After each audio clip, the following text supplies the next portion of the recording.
abana b'abantu kuwiteka birashoboka. Imigambi y'Imana ni myiza kuri twe, ntabwo ijya idutererana. Ibidashobokera abana b'abantu kuwiteka birashoboka.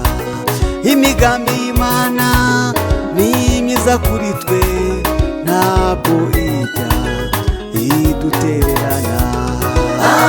Kurira kwararira umuntu bwacya mu gitondo akavuza impundu. Yesu wacu aratabara, inzira ze ni nyinshi harimo n'izacu. Kurira kwararira umuntu bwacya mu gitondo akavuza impundu. Yesu wacu aratabara, inzira ze ni nyinshi harimo n'izacu.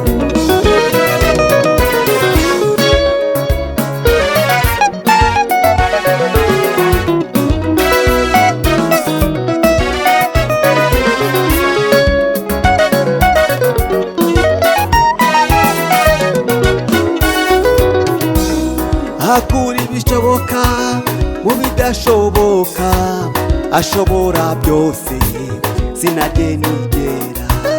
Yatabaye Isirayeli mugaragu we, amusezeranya kumugirira neza.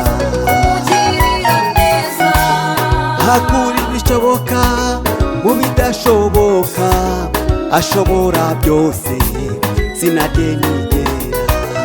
Yatabaye Isirayeli mugaragu we, amusezeranya kumugirira neza.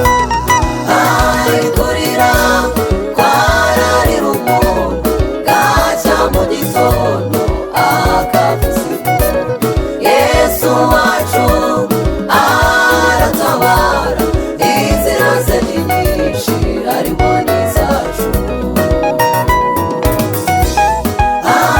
Kurira kwararira umuntu bwacya mu gitondo akavuza impundu. Yesu wacu aratabara, inzira ze ni nyinshi harimo n'izacu.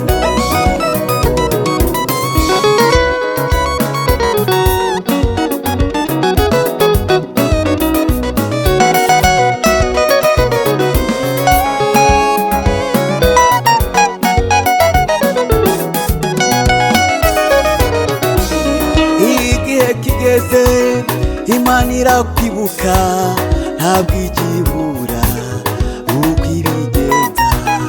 Ubwira ibyawe aguteze amatwi, niwe gisubizo cy'ibibazo ufite.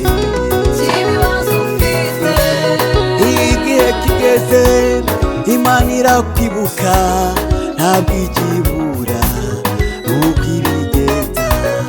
Ubwira ibyawe aguteze amatwi, niwe gisubizo cy'ibibazo ufite. Kurira kwararira umuntu bwacya mu gitondo akavuza impundu. Yesu wacu aratabara, inzira ze ni nyinshi harimo n'izacu.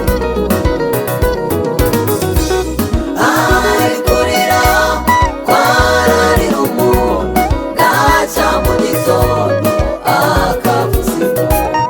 Yesu